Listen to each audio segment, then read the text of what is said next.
Hoy día estaremos hablando de la institución de la Cena del Señor y el próximo domingo también vamos a hablar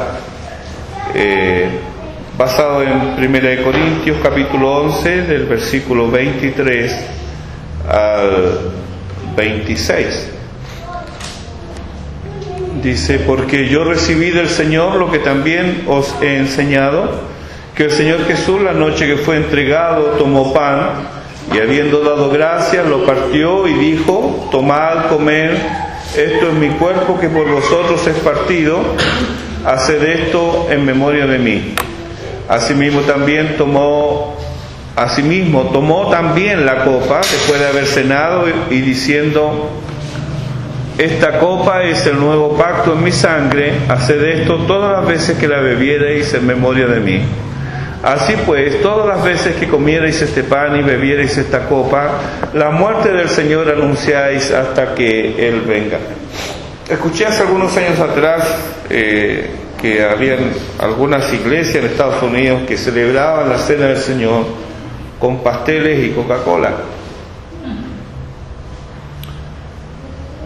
Y con bastante dolor en mi corazón, realmente me dio mucha pena, una iglesia reformada en Santiago está celebrando la Cena del Señor con cerveza. Entonces uno se pregunta: ¿a dónde vamos? ¿Habrá el Señor dejado establecido cómo quiere que se hagan las cosas, o deja esto a criterio nuestro? Si lo deja a criterio nuestro, entonces ¿qué diversidad podemos esperar?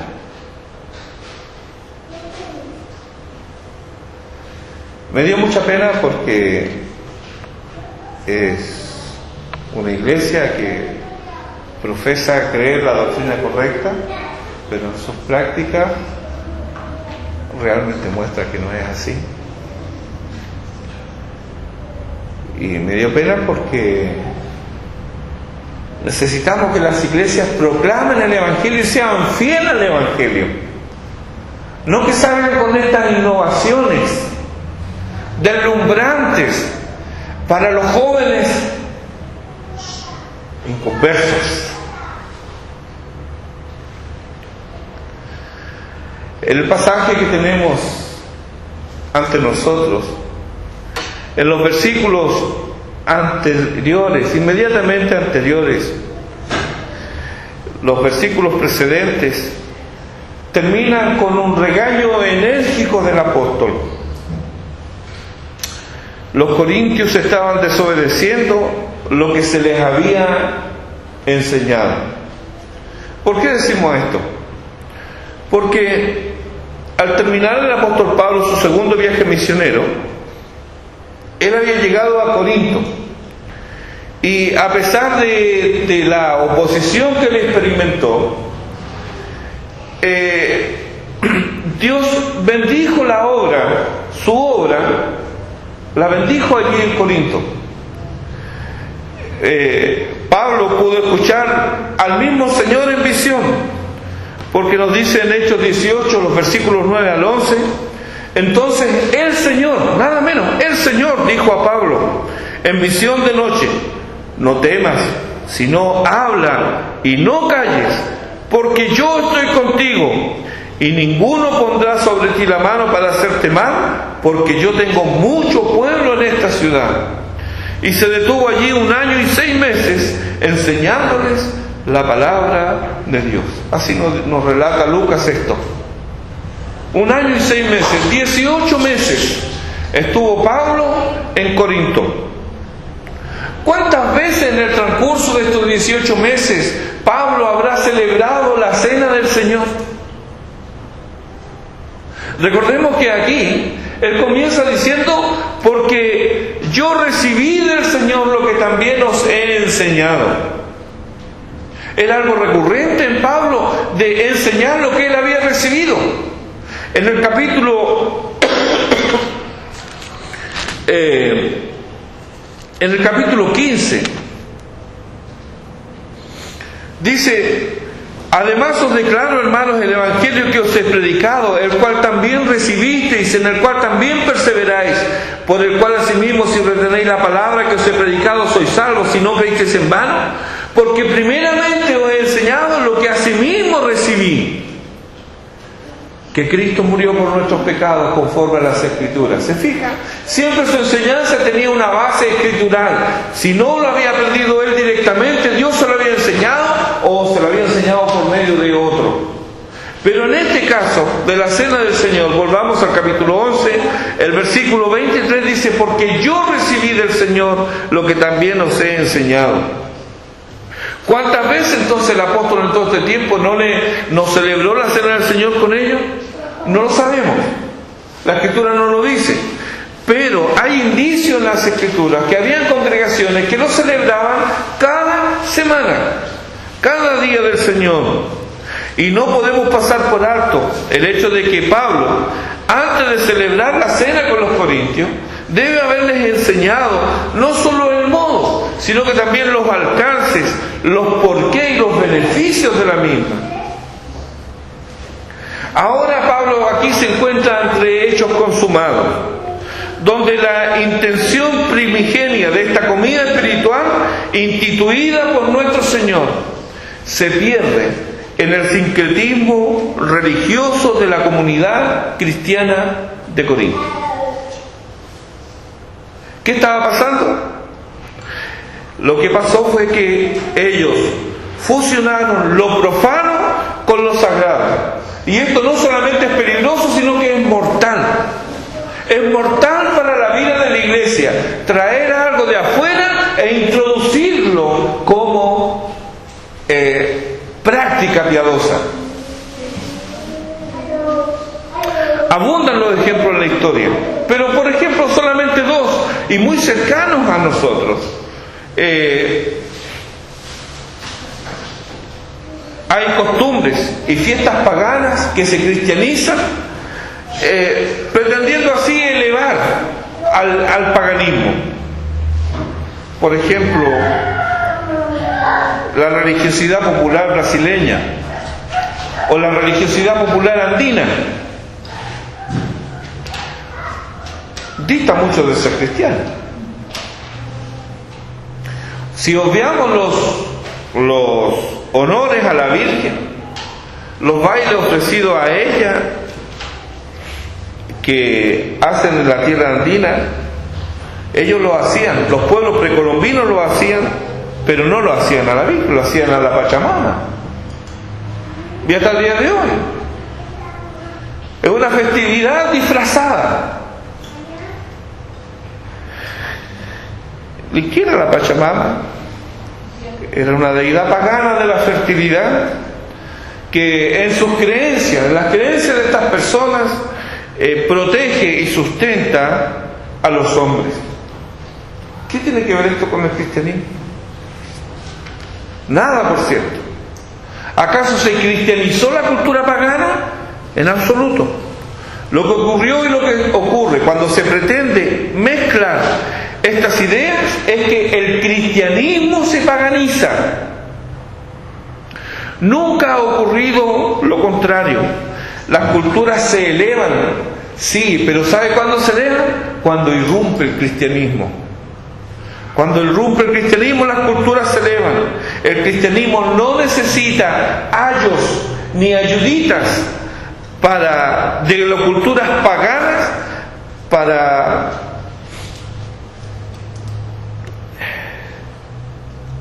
para mejorar, porque el cristianismo no se puede mejorar. Los corintios habían mezclado los conceptos de comidas rituales con el ágape de las comidas que los primeros cristianos hacían.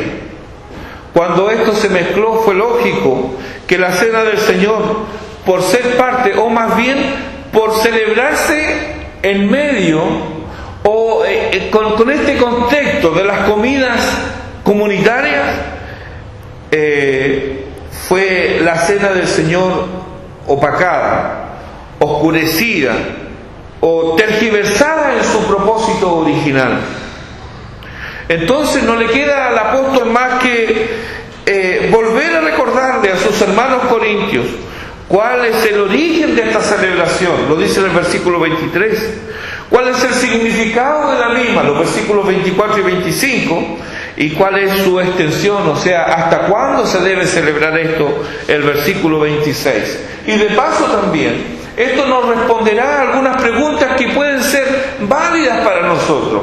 Por ejemplo, tenemos en medio de nuestros niños. ¿Es válido que los niños participen? ¿Pueden hacerlo ellos? ¿Por qué? Si decimos sí, ¿por qué? Si decimos no, ¿por qué? Entonces yo les suplico que presten atención.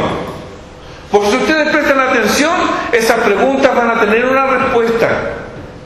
Pero hay que prestar atención. Hay que leer la palabra de Dios, hay que sumergirse en ella y pedir al Espíritu de Dios que hable a nuestros corazones. Porque esto, hermanos, no es algo que se le ocurrió a alguien, celebrar la cena del Señor. No, fue instituida por Cristo.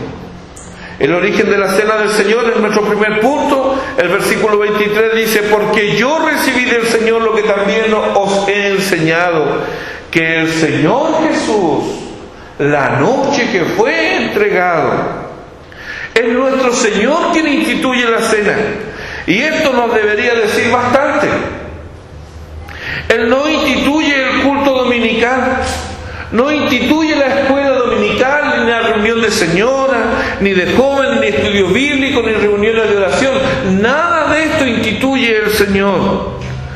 Todas las reuniones, por supuesto, tienen su razón de ser, pero nada de esto instituyó Cristo mismo.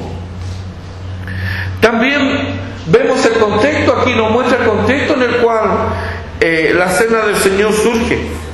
Por un lado, la cena pascual, y por otro lado, la traición de uno de los 12. Ese es el contexto de la cena del Señor. Él sabía lo que vendría al alba del día siguiente, cuando lo instituyó. Él sabía lo que iba a pasar. Estaba anhelante de lo que pasaría. Y esto es lo que me conmueve, porque ¿sabe por qué él estaba anhelante de lo que pasaría? Porque él sabía que debía entregar su vida para que yo y usted alcanzáramos misericordia. Y estaba anhelante, estaba expectante de esto. Él sabía que Judas le entregaría, que él consumaría así su traición. Este es el contexto entonces. Era la última noche con vida del autor de la vida. Y él quiso revelarle esto a Pablo directamente y así traspasarnos a nosotros toda esa carga emotiva que debería llevarnos a una celebración reverente. La cena pascual y la traición de uno de los 12. Pero en el medio, de lo que estamos hablando es de la redención. Juan nos dice que sabiendo Jesús que su hora había llegado, como había amado a los suyos que estaban en el mundo, los amó hasta el fin. En Juan 13:1. Lucas nos dice que el Señor anhelaba estar con ellos. Y tanto Mateo como Marcos dejan en evidencia que el traidor participó de la comida pascual, mas no así de la cena de comunión del Señor. Porque ningún traidor tiene comunión con Cristo. En ese ambiente solemne, y antes de tener comunión por medio de la cena, Jesús evidencia su amor al tomar forma de siervo y como tal lava los pies de sus discípulos. Las manos que horas después serían traspasadas refrescan y limpian los pies de sus amados. Este ejemplo de humildad y entrega es consistente con la vida de comunión. Comunión y servicio en este aspecto son sinónimos. Comunión y servicio. No experimentas comunión con Cristo si no estás sirviendo. Y tu servicio no es verdadero si no tienes comunión con tu hermano por quien Cristo murió. El apóstol Juan nos dice en el capítulo 1, versículo 3, que nuestra comunión verdaderamente es con el Padre y con su Hijo Jesucristo. Es nuestra comunión, no mi comunión. Y esta mesa de comunión la ha preparado el Señor. Fue instituida por Él. Y Él está presente en esta solemne, reverente y alegre celebración. Él está presente. Él la instituyó. Entonces, este es el origen. Veamos el significado.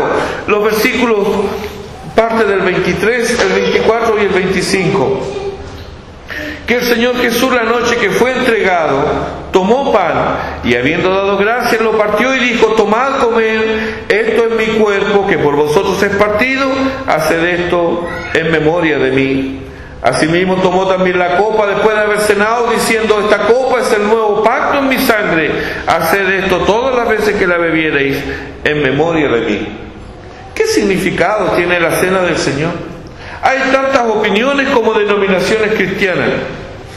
Dice Magel: los credos históricos excluían el error, tenían el propósito de excluir el error. Está hablando de los credos antiguos, de las confesiones. Tenían el propósito de expresar la enseñanza bíblica en claro contraste con lo que se oponía a la enseñanza bíblica, con objeto de preservar la pureza de la Iglesia. Ahora bien, considerando esto, me permito citar nuestra confesión de fe. El artículo 30, el numeral 1, dice: la cena del Señor Jesús fue instituida por Él la misma noche en que fue entregado, para que se observara en sus iglesias hasta el fin del mundo, para el recuerdo perpetuo y para la manifestación del sacrificio de sí mismo en su muerte, para confirmación de la fe de los creyentes en todos los beneficios de la misma, para su alimentación espiritual y crecimiento en Él, para un mayor compromiso en todas las obligaciones que le deben a Él, y para hacer un vínculo y una prenda de su comunión con Él y entre ellos mutuamente. Nuestra confesión menciona 7 propósitos de la cena, mas no así su significado. La designación de este acto tampoco ayuda mucho. Me refiero a sacramento. En 1 Corintios capítulo 4, versículo 1 dice Pablo que ellos son o deben ser tenidos, hablando de los apóstoles, por servidores de Cristo y administradores de los misterios de Dios. La palabra misterio del griego pasó al latín como sacramento, y de allí nos viene el término, reconociendo como sacramento solamente 2, según la confesión de fe de Westminster. La confesión bautista de fe no dice sacramento, dice ordenanzas. Debemos añadir algo más. El punto de vista bautista sigue la tradición de Zwinglio, o sea, es un memorial o recordatorio. Recordemos que todo esto está inmerso en una polémica que se originó cuando los reformadores le quitaron piso a esto que era en la Iglesia Católica parte del sacramentalismo. Y si usted le saca el sacramentalismo, la Iglesia Católica se derrumba completamente. Ellos descansan sobre el sacramentalismo, y uno de ellos es justamente la misa. Entonces ellos decían que ahí, y dicen hasta el día de hoy, que el cuerpo de Cristo está presente y que es ofrecido y es sacrificado de una manera incruenta. Eso es blasfemia, porque la Escritura nos dice que Él fue ofrecido una vez y para siempre, que por solo una ofrenda hizo perfecto para siempre los santificados. No se le necesita repetir ese sacrificio día tras día. Eso era lo que estaba detrás. Entonces Zwinglio, él dice: no, la cena del Señor es un memorial, un recordatorio. En cambio, para los otros reformadores, para Calvino y para Lutero, ellos rechazaron el punto de vista de Zwinglio porque lo consideraban insuficiente. Lutero lo rechazó. Los reformados hacen énfasis en la presencia real de Cristo en la cena. Nosotros somos bautistas reformados, algo, digamos, híbrido. Y algo de ambas posiciones tenemos, tanto de la posición bautista como de la posición reformada. Pero no debemos dejar de considerar en lo que fuimos introducidos previamente como acercamiento al cristianismo. Con esto, hermanos, me refiero a la historia denominacional de cada uno de nosotros. Los hay quienes la observaban solo como una liturgia sin mucha trascendencia, donde cualquiera, sin importar su condición, podía participar en ella. En algunas de las iglesias donde estuvimos esto era así. La cena del Señor, venga, pase, por primera vez llegaba, no importa, pase, adelante. Alguien iba pasando por la vereda y se quedaba mirando y el portero decía, no, pase, pase, es la cena del Señor. Ninguna importancia, no era trascendente. Para otros, este era un acto místico, rozando ya en lo mágico. Y otros no participaban en ella por un concepto errado de dignidad y gracia. Algunos, conocí una pareja que a la hora de la cena del Señor ellos se arrodillaban y no recibían ni el pan ni el vino. Y yo les pregunto, bueno, ¿y ustedes por qué no lo reciben? Y siempre es así. Es que nosotros somos muy indignos, me dijo. Pero es que no tengo la menor duda que ustedes mismos son indignos. Pero es Cristo quien nos hace dignos y es Él quien nos invita a la mesa. Eso no era más que fariseísmo. Así se lo dije, se enojaron conmigo. Pero todo esto tiene que ver con nuestro trasfondo, de dónde venimos. ¿De dónde venimos? La cena del Señor tiene el significado de tener comunión con Cristo. Y para ello hay que considerar 3 aspectos. Estos aspectos usted lo puede encontrar aquí en 1 Corintios capítulo 10, de los versículos 14 al 22. Y aparecen 3 conceptos que son relevantes y muy notorios en este pasaje. Aparece la santidad, la unidad y la separación. Cuando participo de la cena del Señor, estoy testimoniando que tengo comunión con el Santo, que me llama a una vida de santidad, y esta vida se manifiesta en la unidad que exhibe el cuerpo de Cristo, que es la iglesia, donde yo soy parte de la misma. Y también, no solo la unidad, sino que la separación de lo que a Dios no le agrada. ¿Se fijan? Santidad, unidad y separación. Son 3 conceptos que deben estar presentes al momento de tomar la cena del Señor. Tengo comunión con el Santo. Estoy unido al cuerpo de Cristo con todos los privilegios y responsabilidades que esto significa. Y además me separo de todo lo malo, de todo lo que a Dios no le agrada. Ahora, en estos versículos que siguen del 23 al 25, vamos a profundizar más sobre este tema. Pablo nos dice que Jesús, la noche que fue entregado, tomó pan. Este pan era el que había en la mesa.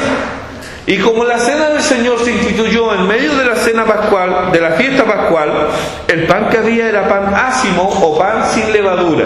Ese era el pan que había. Dice Hodge, comentando este particular, pero dado que nada del significado del rito depende de la clase de pan usado, ya que no hay ningún precepto sobre este particular, y dado que los apóstoles más adelante, en la celebración del acto, usaban pan ordinario, es de todo modo indiferente la clase de pan que se emplee. La historia nos dice que la iglesia latina y griega usaban pan común, pero al introducirse cada vez con más fuerza elementos místicos y supersticiosos en la celebración, junto con ella se introdujo el pan sin leudar. De manera que católicos y luteranos usan hostias sin leudar, o pan, pero los protestantes generalmente usan pan común. Pero sea pan sin leudar o pan común, este es consagrado y bendecido por la oración del oficiante. Eso dice nuestra confesión Esto lo dice la palabra de Dios y esto es lo que hacemos. Oramos, bendecimos el pan. Versículo 24 dice, y habiendo dado gracias lo partió. El acto de partir el pan en presencia de los comensales está registrado en todos los relatos bíblicos. Esto es muy significativo y no debe omitirse. Cuando yo tomo el pan y lo parto, ¿qué es lo que estoy diciendo? El Señor dijo, esto es mi cuerpo, que por vosotros es entregado.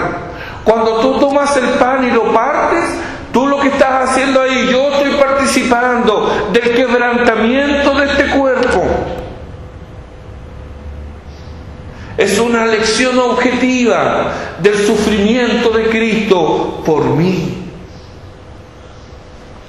Y habiendo dado gracias, dice el texto, lo partió y dijo, tomad, comed, esto es mi cuerpo que por vosotros es partido, haced esto en memoria de mí. El Señor toma el pan, da gracias, lo parte, lo entrega a su discípulo diciéndole que ese es pan, que ese pan es su cuerpo. No dice ni se infiere en sus palabras que ese pan se convierte en su cuerpo. No, el pan es símbolo de su cuerpo, representa su cuerpo que por vosotros es partido, es decir, es entregado a muerte por vosotros.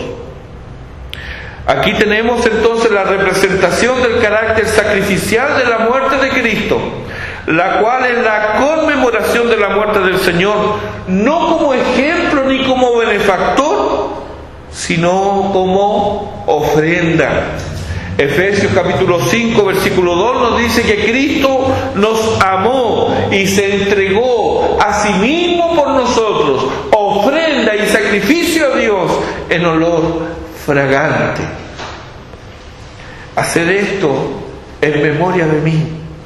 Haced esto, es decir, tomen pan, den gracias, bendíganlo, pártanlo, repártanlo y cómanlo en memoria de mí. Yo soy la ofrenda por los pecados.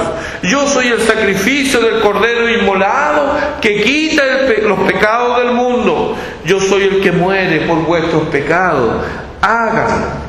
Dice Josh, esto significa que creemos en Él como víctima propiciatoria por nuestros pecados, que le recibimos como tal, que somos conscientes de las obligaciones que recaen sobre nosotros por haber sido redimidos por su sangre y que nos reconocemos como miembros de su iglesia y a todos los creyentes como hermanos nuestros, de manera tal que somos llevados a una comunión real con Cristo y con todo su pueblo, participando con fe de esta ordenanza. Esto es lo que dice este teólogo del siglo XIX. Ahora bien, si nosotros trasladamos estos conceptos y los repetimos a nuestros hijos, si nuestros hijos creen estas cosas, si ellos las entienden, nosotros damos fe de ello, entonces no hay necesidad de preguntar, ¿puede mi hijo participar de la cena del Señor? Porque si tu hijo ha nacido de nuevo, si tú le has enseñado que es parte del cuerpo de Cristo, si le has enseñado que Él murió por tus pecados, que es consciente que Él tiene obligaciones para con el cuerpo, entonces puede hacerlo.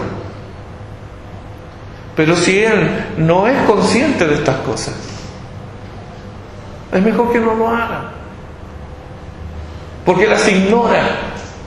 Y nuestra confesión de fe dice que la cena del Señor no es ni para los ignorantes ni para los impíos.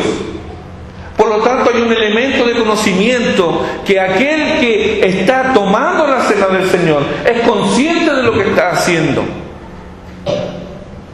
El versículo 25 dice, asimismo tomo también la copa después de haber cenado, diciendo, esta copa es el nuevo pacto en mi sangre, haced esto todas las veces que la bebiereis en memoria de mí. Mateo 26, 27 dice, y tomando la copa y habiendo dado gracias, les dio diciendo, bebed de ella todos. Marcos capítulo 14, 23 dice que Jesús, tomando la copa y habiendo dado gracias, les dio y bebieron de ella todos. El apóstol nos dice que después de haber cenado, tomó la copa. Como la cena del Señor es algo introducido por el Señor y completamente nuevo, la cena referida debe ser la cena pascual. Es decir, después de terminada la cena pascual, tiene lugar la cena del Señor con el pan y el vino. En la cena de la Pascua judía, los comensales bebían a intervalos de 4 copas. Y la tercera copa se le llamaba la copa de bendición. Esta es la copa que Jesús toma, la copa de bendición, y hace significativa la copa por su nombre. Si usted lee 1 Corintios capítulo 10, el apóstol habla de lo mismo. La copa de bendición que bendecimos, dice el apóstol. Esta, dice Jesús, esta copa es el nuevo pacto en mi sangre. ¿Qué pacto es este? Este es el cumplimiento de la profecía de Jeremías 31, los versículos 33 y 34 que leyó nuestro hermano recién. Pero este es el pacto que haré con la casa de Israel después de aquellos días, dice Jehová. Daré mi ley en su mente, la escribiré en su corazón, y yo seré a ellos por Dios, y ellos me serán por pueblo. Miren qué bendición. Él empeña su palabra y dice: yo seré su Dios, y ellos me serán por pueblo. Y no enseñará más ninguno a su prójimo, ni ninguno a su hermano, diciendo: conoce a Jehová, porque todos me conocerán, desde el más pequeño de ellos hasta el más grande, dice Jehová. Y mire qué precioso: porque perdonaré la maldad de ellos, y no me acordaré más de sus pecados. Esta es la bendición del nuevo pacto. Con este pacto Dios prometía lo que se hizo realidad con la muerte de Jesucristo: cambio de corazón, comunión con Dios, conocimiento del Señor y perdón de pecados. Todas estas cosas están implícitas en la cena del Señor: cambio de corazón, comunión con Dios, conocimiento del Señor y perdón de pecados. La copa entonces representa el nuevo pacto que Jesús ratifica con su sangre. Cuando Moisés confirmó el primer pacto en el monte Sinaí, roció sangre sobre el pueblo. Éxodo 24, versículo 8 dice: entonces Moisés tomó la sangre y roció sobre el pueblo y dijo: he aquí la sangre del pacto que Jehová ha hecho con vosotros. En el primer pacto se roció la sangre de un animal. En el nuevo pacto es la sangre de Cristo. Este pacto no es entre dos iguales, es el pacto entre el soberano y el hombre, entre el creador y la criatura. Reminiscencia de un pacto encontramos en Génesis 15, donde Abraham debe tomar algunos animales y partirlos por la mitad. Ambas partes del animal se dejaban enfrentadas en un desnivel en el suelo por el cual fluía la sangre. Piense, un animal partido por la mitad, una mitad hacia un lado y la otra mitad hacia el otro, quedaba en una hondonada, y por eso, ¿qué pasaba? Fluía la sangre. En el caso, el significado de esto era que al fluir la sangre, ambos pactantes, los que estaban pactando, debían pasar por ese que se llamaba camino de sangre. El significado era que al andar por ese camino de sangre descalzos, cada uno de los pactantes declaraba que eso le podía pasar a él si no cumplía su parte en el pacto. Fíjese, en el caso de Abraham, ahí en Génesis 15, vemos que él no pasó. Dice el texto que le sobrecogió el miedo, que el temor de una grande oscuridad cayó sobre él, así lo dice el texto. Abraham sabía que él no podía cumplir su parte del pacto. Dios entonces, este Dios misericordioso y lleno de gracia, Él pasa solo por el camino de sangre. Leemos en Génesis 15, 17: y sucedió que puesto el sol y ya oscurecido, se veía un horno humeando y una antorcha de fuego que pasaba por entre los animales divididos. Dios pasa solo por este camino. Con ello Él dice: si yo fallo, esto me pueden hacer. Si yo fallo, mi sangre puede ser derramada. Ahora Él no iba a fallar, Él es Dios, Él cumple su palabra. Pero ¿cuál era el problema? Abraham y su descendencia, Tú y yo, nosotros fallamos, no podemos pasar por ahí. Pero ¿qué es lo que dice Dios? Si ustedes fallan, me pueden hacer esto también. ¿Ve cuánta gracia, cuánta misericordia? Porque el hombre de la descendencia de Abraham ciertamente falla, pero el Cordero de Dios, Él fue inmolado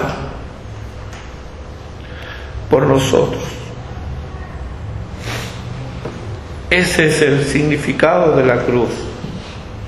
Le hemos fallado a Dios, pero el pecado de todos nosotros fue puesto sobre Él y Él derramó su sangre por nosotros.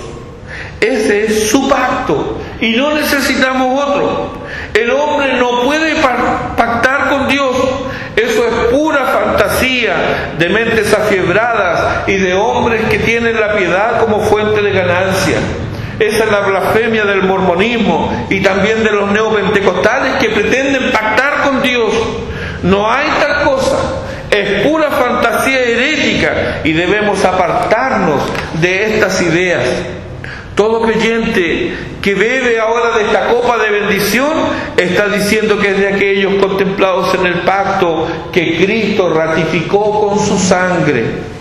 Asimismo, todos quienes participan del único pan están diciendo que participan en el cuerpo de Cristo. Todos quienes participan del único pan y beben de la copa de bendición están diciendo que forman la comunidad del pacto. Ellos son los redimidos por la sangre del Cordero de Dios. Cada vez que realizamos este ceremonial, no solo estamos recordando que fuimos rescatados de nuestra vana manera de vivir, que Dios cambió nuestro corazón, estamos recordando esto, que Dios cambió nuestro corazón, que ahora tenemos comunión con Dios, que ahora le conocemos y que tenemos en Él perdón de nuestros pecados. También que hemos recibido las arras, el anticipo de los bienes que disfrutaremos por toda la eternidad. Hermano, dígame, ¿no es esto una maravilla?